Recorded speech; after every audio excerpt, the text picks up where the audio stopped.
হুসাইন একবার বিশ্বনবীরে প্রশ্ন করলেন, নানা মানিল আমজাদ ইলাল্লাহ, বলেন তো নানা আল্লাহর কাছে কে বেশি দামি, আপনি নাকি আমি?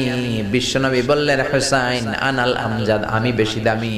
হুসাইন বলল, নানা জি আমি মানি না, আনা লা ওয়াফিক, আমি মানি না নানা। কেমন করে আপনি আমার চাইতে বেশি দামি হন? আপনার চাইতে আমি বেশি দামি।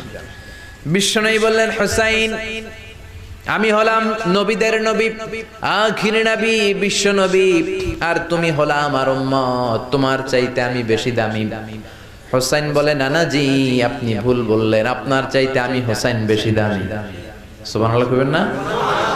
বিশ্বনবী বললেন, কাইফা যালিক, কেমন করে এটা? হুসাইন বলল, নানা জি তাহলে বলেন তো আপনার আব্বার নাম কি? বিশ্বনবী বললেন, আমার আব্বার নাম হলো আব্দুল্লাহ। কি নাম? হুসাইন বলেন, আনা খালি আব্দুল্লাহ, লাইসা ক্বাবলাহু ওয়ালা বা'দাহু শাই। খালি আব্দুল্লাহ, সামনেও কোনো টাইটেল নাই, পিছনেও কোনো টাইটেল নাই। আমার আব্বার নাম আপনি জানেন নাকি? আমার আব্বা হলো শেরে খোদা, দুনিয়ার সব কাফির মুশরিকদের জন্য আল্লাহ আমার আব্বারে বাগ বানিয়ে পাঠিয়েছে।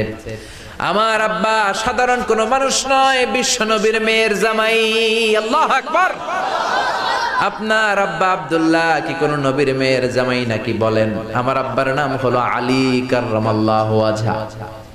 বিষ্ণু বললেন, তাই তো, আসলে তো তোমার আব্বা বেশি দামি। আবার হুসাইন প্রশ্ন করলেন, নানা বলেন তো আপনার আম্মার নাম কি? কি নাম বিশ্বনবীর মায়ের? তোরা দেখে যা আমিনা মায়ের কোলে, মধু পূর্ণিমারি সেথা চাঁদ দোলে, যেন উষার কোলে রাঙার বিদোলে। তোরা দেখে যা আমিনা মায়ের কোলে, কুল মখলুকে আজি ধ্বনি ওঠে কে এলোই, কালিমা শাহাদাতের বাণী ঠোঁটে কে এলোই, পড়ে দুরুদ ফেরেশতা বেহেশতের দুয়ার খোলে। তোরা দেখে যা আমিনা মায়ের কোলে। আল্লাহু আকবার।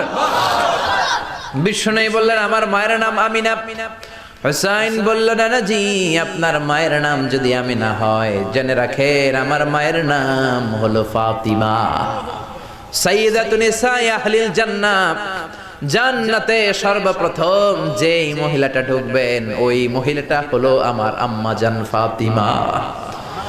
বিশ্বনবী ফাতেমারে এত ভালোবাসতেন, বিশ্বনবী বলতেন যে ফাতেমারে কষ্ট দেয় সেজন্য আমি নবীরে কষ্ট দেয়, আর যে ফাতেমার মনের মধ্যে আনন্দ দেয় সেজন্য আমি নবীরে আনন্দ দেয়। বিশ্বনবী কোন সফরে গেলে সবার শেষে ফাতেমার সাথে দেখা করে বের হতেন, আবার সফর শেষ করে বাড়িতে আসার সময় সবার প্রথম ফাতেমার সাথে দেখা করতেন। ও নানা বলেন তো তাহলে কে দামি, আপনার আম্মা আমেনা নাকি আমার মা ফাতিমা? বিশ্বনবী আর কোনো কথা বলে না।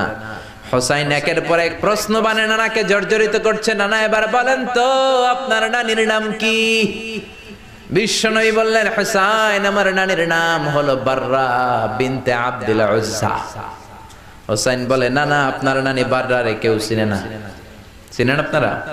অনেকে জানেই না, ওই যে কয় নসিনি, আরা নসিনি দে, আমরা চিনি না বাররা বিনতে আব্দুল উজ্জা। হুসাইন বলে, না না আপনার নানিরে তো কেউ চিনে না, বাররা নামটা কারো মুখস্থ নাই। আমার নানির নাম আপনি জানেন নাকি? আমার নানির নাম হলো খাদিজাতুল কুবরা আত-তাহেরা। একটা মহিলাকে আরশের উপর থেকে আল্লাহ সালাম জানিয়েছেন, ওই মহিলাটাই আমার নানি খাদিজা।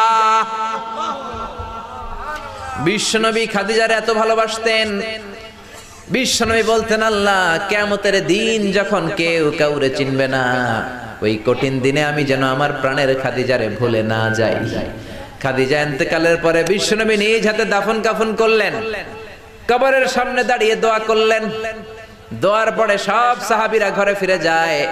আবু বকর বললেন, নবী চলেন ঘরে ফিরে যাই, দাফন শেষ, কাফন শেষ, দোয়াও শেষ। বিশ্বনবী বললেন, না আবু বকর আমি যাব না, তুমি যাও, আমি কবরের সামনে দাঁড়িয়ে থাকবো। যেই মহিলাটাকে এই কবরের মধ্যে আমি শোয়ালাম রে আবু বকর, এই মহিলাটা সাধারণ কোন মহিলা নয়, আমার বিপদের দিনের সঙ্গিনী খাদিজা। মক্কায় এই মহিলা